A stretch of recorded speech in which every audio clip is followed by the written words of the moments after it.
안녕하세요. 코로나 사태 때문에 이렇게 목소리만 되는 여행지리 시간이 왔습니다. 우리 이제 여행지리를 이제 진행을 해야 되는데, 원래 계획은, 이게 즐겁 과목이라 너희들한테 부담을 주지 않고 즐겁게 동영상을 보면서 세계 각지를 여행하고자 그런 취지로 수업을 하려고 했었는데, 이게 코로나 사태로 인해서 올해 할 수가 없어서 약간의 이론과 그리고 유튜브 동영상을 통해서 어, 그렇게 여행지를 배워보고자 해요. 그것도 시험을 안 볼 수는 없어. 일단은 뭐 시험은 예전에는 이제 프린트물을 계획해서 그래서 이제 프린트물로 시험을 보고자 했는데 일단 제가 찾아보니 교육이라는 데서 교과서가 있더라고요. 우리가 다 교과서 구매 안 했죠. 그래서 이번에 이 코로나 사태로 인해서 이 천재교육에서 이북을 열어놨어요.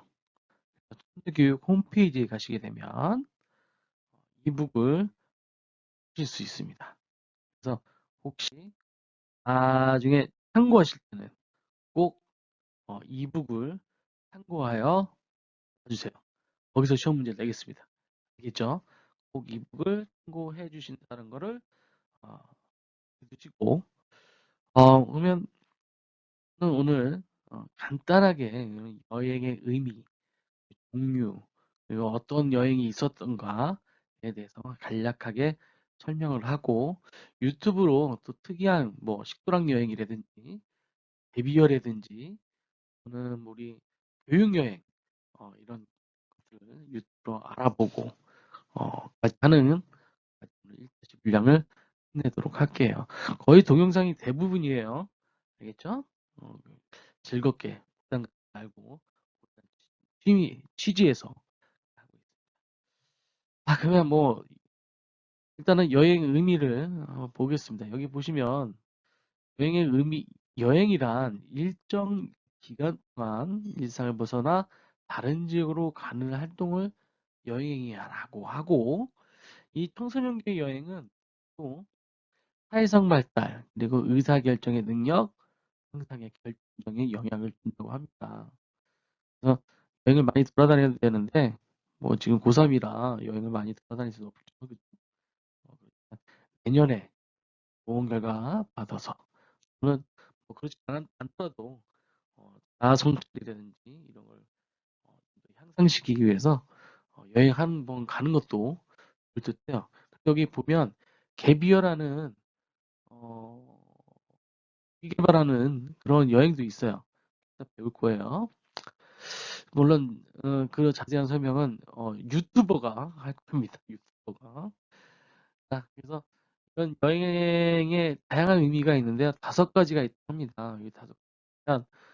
첫째가 변화와 예측, 유연한 수용, 또 인생의 방향을 설정하는 그런 것도 있고, 또 이해와 배려 및 협력을 통해서 또 합니다. 네 번째는 치유와 행복을 여행을 통해서 하고요. 뭔가 동기 이런 게 또 여행을 다양한 의미를 부여할 수 있고 말하고 있습니다. 여행의 종류를 보게 되면 기준에 따라서 다양한 기준에 따라서 분류를 갈 수 있는데요. 동기에 따라서도 여행의 종류를 분류할 수 있다고 하네요. 그래서 동기에 따라서는 레크레이션 여행, 교육 여행, 비즈니스 여행이 여기에 해당이 되고요. 대상지에 따라서는 요즘 뭐 국내 여행과 해외 여행이 있죠. 해외 여행이 있는데 국내 여행은 요즘 코로나 사태로 이렇게 그래서 국내 여행은 거의 힘들죠. 그죠? 지금 근데 그래도 벚꽃이 날리고 있는데도 나가에서는 해적 경리를 하라고 했는데 계속 돌아다니는 친구들이 있을 거예요. 그러면 안 되고 혹시나 외국 여행 간다고 하시면은 문제가 생기죠. 그날에 도착해도 2주 격리가 되고요. 거기서 걸렸다가 잘못하면은 한국에 다시 되돌아오는 경우도 생겨요. 다시 되돌아온다고 해도 또 2주 격리가 되겠죠. 그러니까 항상 뭐 보고 가야 되지 않나 생각이 됩니다. 또 관심 대상에 따라서는 독지 여행, 출랑 여행 뭐 이런 여러 가지 있을 거고 공간에 따라서는 자연지리 여행, 이문지리 여행이 있을 겁니다. 그래서 우리가 여기 자연지리 여행, 이문지리 여행 보면 당연히 책에서도 이 부분하고 거의 이 개추가 그래서 아마 거의 한국지리의 부분에 대부분 보게 될 거예요. 자, 그리고 여행 기간에는 단기 여행과 장기 여행이 있을 거고 교통수단에 따라서는 도보, 자동차, 철도, 항해, 항공여행이 여기에 포함되고요. 주제에 따른 관광통과 자유여행, 즉 패키지 여행과 자유여행, 너희들이 얘기하는 배낭여행이 여기에 해당이 되도록 하겠습니다. 또 이제 여행의 과거와 현재를 보게 되면 뭐 가스트로노미아라는 이 식도락 여행이 있고요. 유튜브를 통해서 한번 보실 거예요. 그리고 뭐 특이한 게 있다면 7세기에 이제 그랜드 투어, 교육 여행이라고 하는 여행인데 이제 쉽게 얘기하면 너희들 뭐 수학여행, 수학여행, 말이 수학여행이지 기족들이 하는 2, 3년씩 다니면서 교수들 끼고 같이 했던 여행이고요. 지금은 여행이 보면 갭이어라고 해서 여기 보시면 진학 졸업 후 대학에 진학하지 않고 쉬면서 다양한 경험, 봉사 탐색을 하는 여행을 얘기합니다. 근데 뭐 요즘은 뭐 대학에 진학하지 않는 게 아니라 진학하고 나서도 취직하기 전에도 이러한 갭이어를 많이 하고 있어요. 그래서 오늘은 동영상 3개를 볼 건데요. 수학여행, 그다음에 교육여행, 갭이어에 대해서 보실 건데요. 이게 동영상이 너무 길어서 중간에 제가 자르고 다음 페이지 넘어갈 수 있어요. 양해 좀 부탁드릴게요.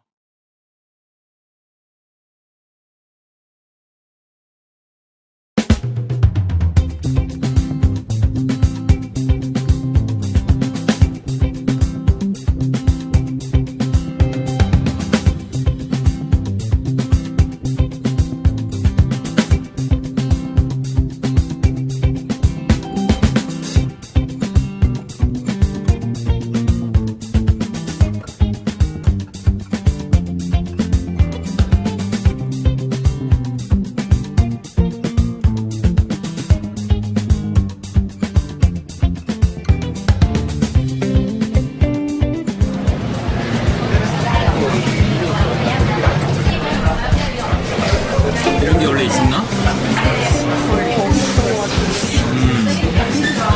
이 정도는 몰라도 되죠.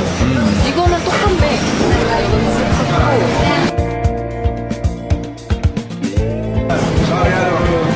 Vedete vero? Come va? Tutto bello? Ciao.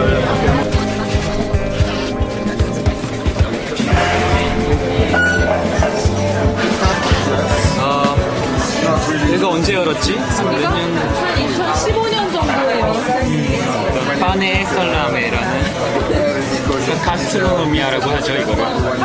Allora cominciamo i taglieri della forchetta, poi taglieri misti piccolo per uno, poi un'insalata, bresaola. Sì, facciamo con una bresaola. Poi l'ultimo bruschetta con al guanciale al quello. Bacino al denti mi è finito. Finito. Sì, poi ci sarà l'ordine negra. Sì, facciamo un alario, zaccanini, quello di Montepulciano. Facciamo il zaccanino.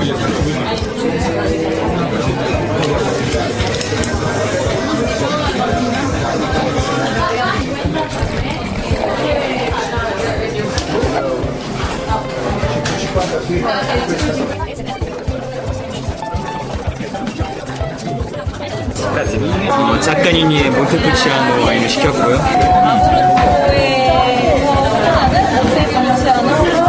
처음에 이거 때문에 시켰어요. 이게 너무 좋아가지고 화이트 와인 잘 마셔봤다가 한국에도 이거는 슈퍼에서 이 모양이 그냥 특이하고 예뻐가지고 한번 마셔봤는데 가격도 저렴하고 가격 괜찮고 해서 이거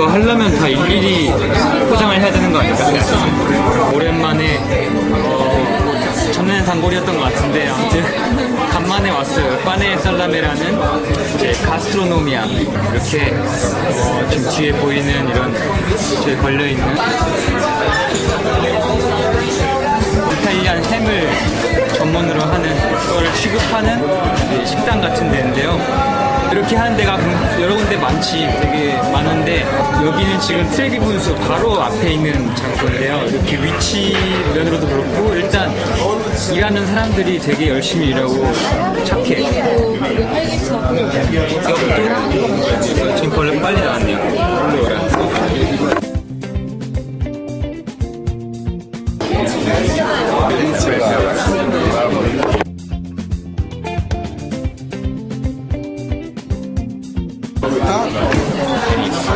네, 이거는 처음 먹어본다.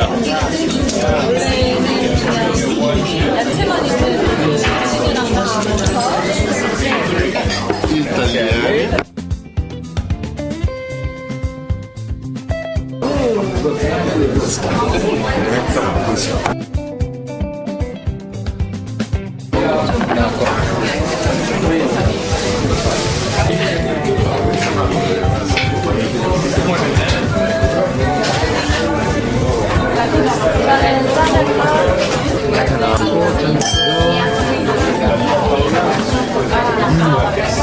고기향이랑 같이 나니까 이 향이랑 같이 맡으면서도 이 맛있는 한국가 맛있다고 할까?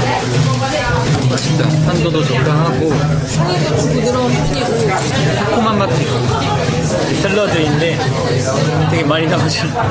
원래 보통은 베지테리안 샐러드를 많이 먹었었는데 맛있는데 오늘 처음으로 브레사올라라는 이렇게 올리브를 쫙쫙 뿌려주고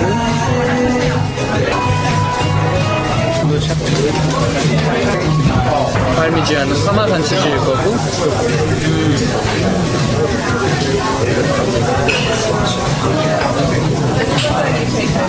자 이제 이게 포르케타는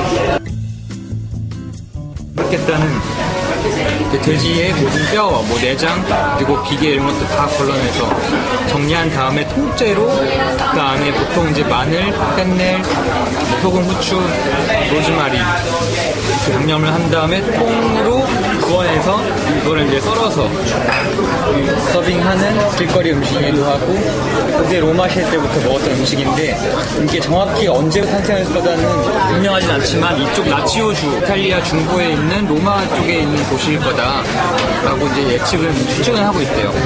껍데기가 진짜 맛있지. 껍데기랑 말린 거랑 이게 딱 처음에 먹어보면 얼핏 약간 수육 같다? 이렇게 느껴지는 건데 되게 담백하고 맛있어요. 짭짤하기도 하고 딱 술 안주도 좋아. 여기서 하는 포르케타가 참 맛있는 것 같아요. 이거는 포르케타인데 라르도라고 돼지 기름 부분인데 그 지방 부분을 정제를 해서 되게 고소한 맛만 딱 집중시켜 놓은 짭짤하고 고소하지.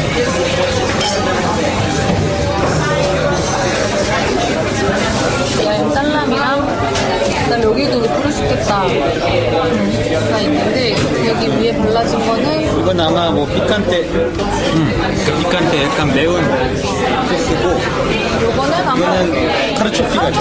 카르초피 그리고 이게 이제 관치알레 돼지 볼살이고 프로슈토 모르타델라 그다음에 뭐 고기랑 가지 이게 양파 빨간 양파 그 소스인데 이거 진짜 마르멜라타지 마말레이드 양파 마말레이드인데 이렇게 치즈랑 같이 먹으면 되게 맛있어. 예전에는 근데 빼꼬리도 줬었는데 빼꼬리는 없다 이제. 빵이랑 외국인들이 먹기에는 훨씬 편하지. 그게 좀 로마스러운 거고 좋은 거긴 한데 로마의 이런 맛을 경험하기에는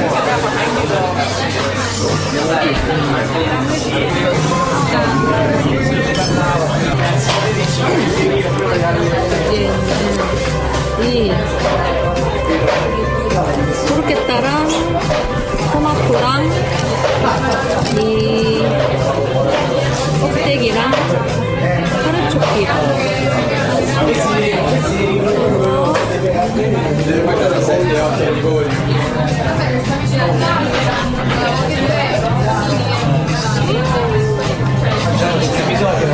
맛있다. 원래는 맛있겠다. 이 관찰에 올라가는 거 먹으려 했었는데 없다고 해가지고 이것도 맛있고 이거 되게 고소하고 삼겹살에 기계구이 좋아하는 사람들은 꼭 좋아해. Vedi qua quella di Bresaola? Qua no?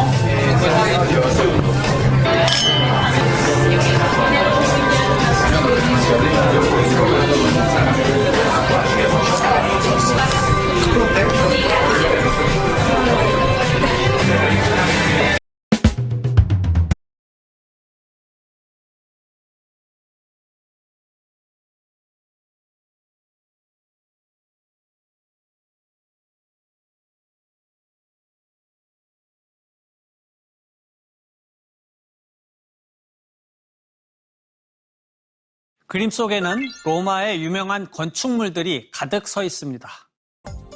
모든 신들을 위한 신전으로 유명한 판테온 신전과 로마 황제 하드리아누스의 신전, 그리고 하늘 높이 뾰족하게 솟은 테오도시우스의 오벨리스크까지 모두 로마 시대를 대표하는 유적입니다. 그림 중앙에는 황제이자 명상록의 저자인 마르쿠스 아우렐리우스의 기마동상이 서 있고 양옆에 다른 조각들도 여럿 보입니다. 오늘날까지 남아있는 유명 건축물들과 조각품들을 신경 써서 묘사하고 있는 건데요. 이 그림은 얼마나 정확하게 로마의 실제 모습을 묘사한 것일까요? 또 이 그림은 어떤 목적으로 제작된 것일까요? 이 그림은 조반니 파올로 파니니가 그린 작품인데요. 그림 속 구도는 실제 로마의 모습과는 거리가 멉니다. 로마 어디에서도 이렇게 여러 개의 고대 구조물이 촘촘하게 모인 풍경을 찾아볼 수가 없습니다. 심지어 메종 카레는 프랑스 남부의 님에 있고 테오도시우스의 오벨리스크는 터키의 이스탄불에 있습니다. 사실 파니니는 각기 다른 곳에 위치한 다양한 건축물과 기념물을 하나의 캔버스에 모아놓았습니다. 그리고 여기에 로마 사람들의 모습을 곳곳에 배치해 그림의 구도를 완성했는데요. 이렇게 건축물과 폐허 등을 상상 속에서 섞어 풍경화 형태로 제작한 그림을 카프리초라고 부릅니다. 파니니가 이 그림을 제작한 해는 1735년이었습니다. 그 시기에 유럽에서는 그랜드 투어가 큰 인기를 누렸습니다. 그랜드 투어는 귀족층 젊은이들이 비싼 돈을 들여 떠나는 개인적 수학여행을 말하는데요. 16세기에 시작되어 19세기까지 계속됐지만 그랜드 투어의 전성기는 18세기였습니다. 당시 유럽 전역의 사람들이 그랜드 투어에 참가했는데 특히 영국인들이 가장 적극적인 투어리스트였습니다.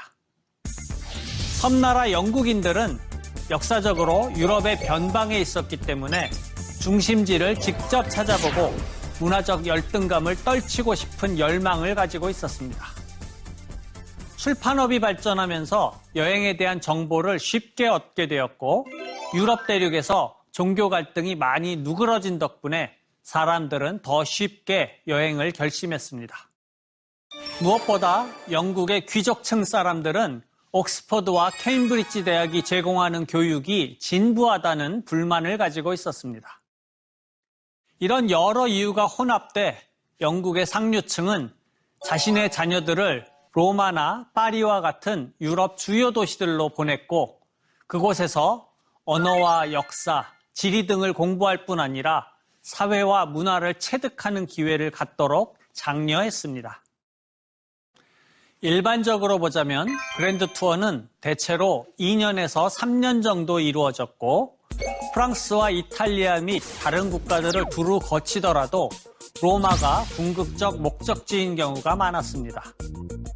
여행 전반을 책임지는 동행교사가 함께했다는 점도 공통적인 특징 중 하나였습니다.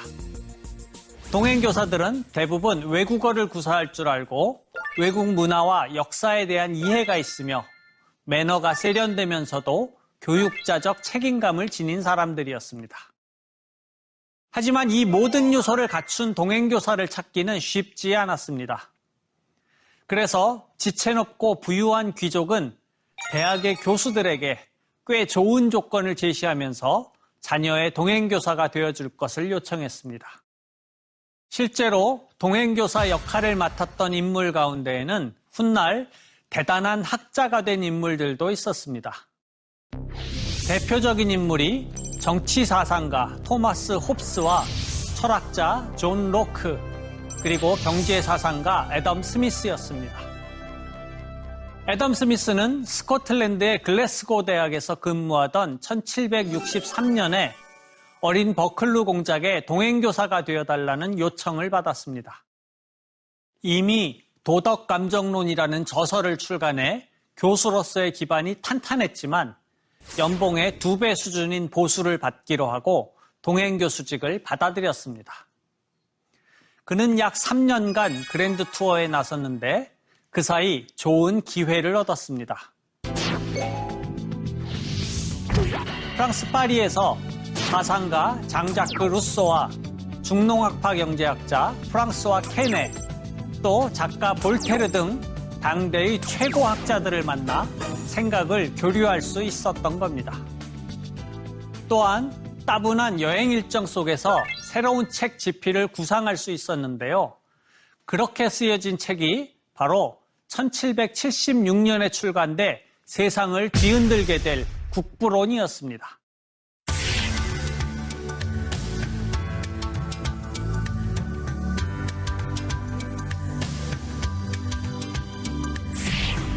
그런데 그랜드 투어를 떠난 젊은이들은 엘리트 수학여행을 통해 무엇을 얻을 수 있었을까요?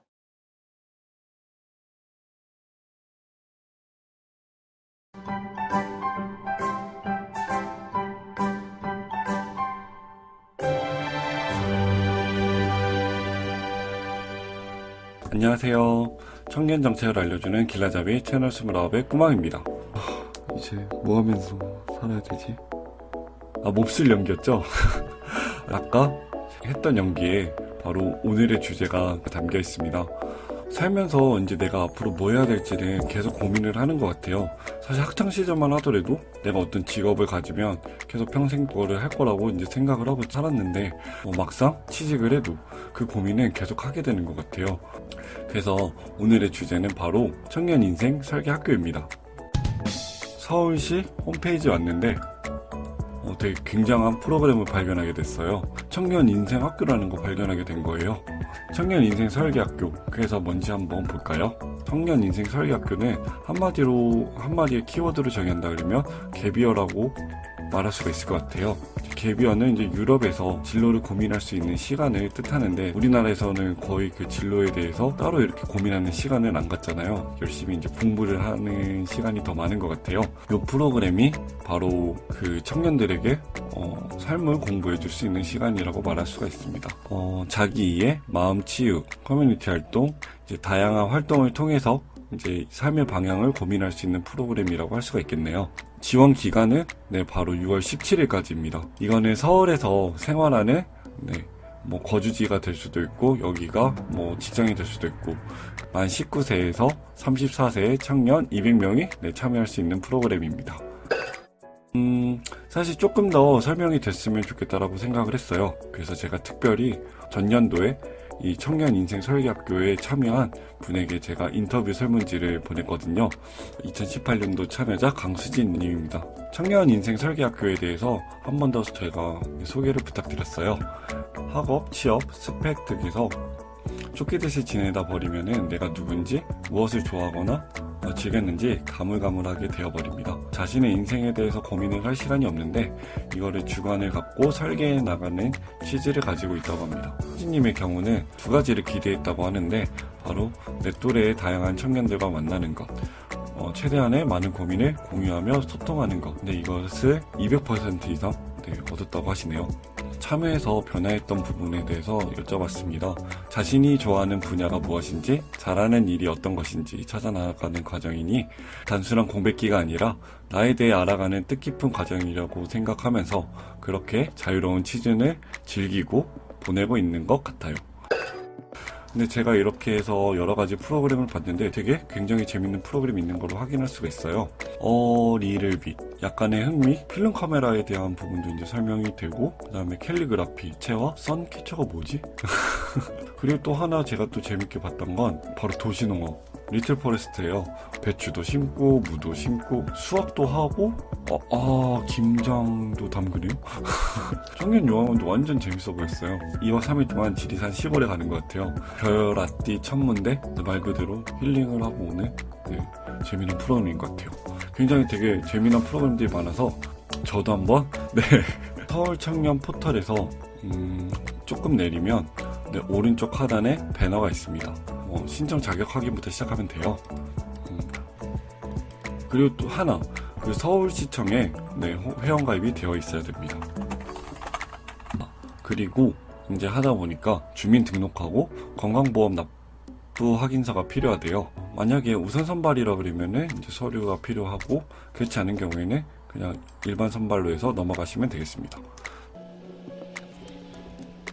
이렇게 해서 드디어 지원이 끝나게 됐네요. 혹시라도 어떤 프로그램에서 만나게 된다 그러면은 꼭 한번 인사 한번 이렇게 나눠주세요. 해치지 않습니다. 네, 그렇게 해서 오늘은 청년 프로그램에 대해서 참여하신 분 얘기도 듣고, 그래서 또 직접 지원해보는 과정까지 해보았습니다. 좋은 내용을 또 준비해서 여러분께 알려드리도록 하겠습니다. 그러면 이상 채널 29의 꾸망이었습니다. 안녕. 수지님께 이제 이메일 인터뷰를 했을 때 마지막으로 하고 싶은 이야기가 있으면 적어달라고 제가 요청을 드렸어요. 그때 되게 좋은 말을 해주셨거든요. 제가 조금만 더 눈을 뜨고 주변을 둘러보면 정말로 신기하게도